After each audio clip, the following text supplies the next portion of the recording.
Beyond that, well, first of all, she also told me at one point in the semester, you write well. I thought that's nice.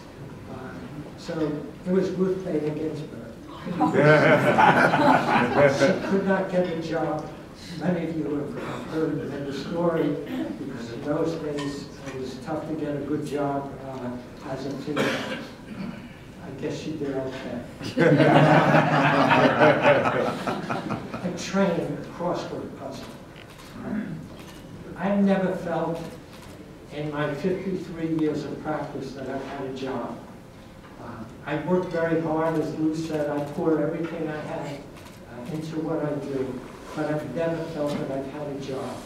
And anybody who can say that is an extremely lucky person. And you know, I thought, you know, why is that so? One day I'm sitting on the train commuting, somebody gets on, sits down next to me, immediately whips out his crossword puzzle. He can't wait to attack that crossword puzzle. And I suddenly drew this association. It was very clear to me. The legal work that I do, every time I get a new case, that's my crossword puzzle. I can't wait to attack it. I love the idea of trying to figure it out, analyze it, figure out where we can go, how we can counter this, always staying steps ahead if possible.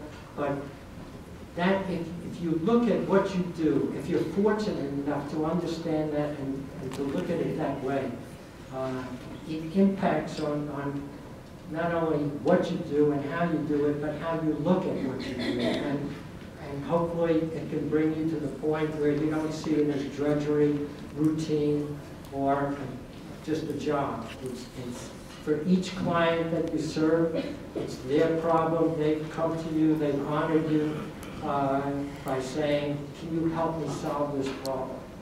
And it's your privilege to be able to do that.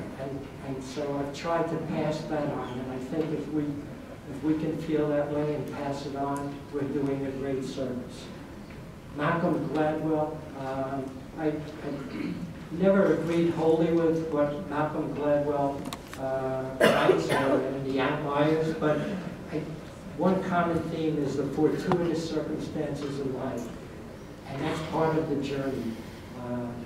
I can identify so many fortuitous circumstances in my life, and it ties into the notion of people who gave back, weren't expecting anything, but because of that, I learned from them, I benefited from them. And again, if we're fortunate enough in this bar association, in this group, to be able to pass it on to others, to bring them in, and to see the law as we see it, we should be sensitive to that and understand this is a really good thing. And lastly, a woman named Jevons. I'm not going to say anything more. Lou said it all.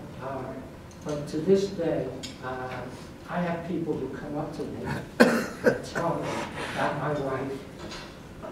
She passed away 7 years ago, and the things that she did, she would come to these associations, ABA as well, City, and just thank you.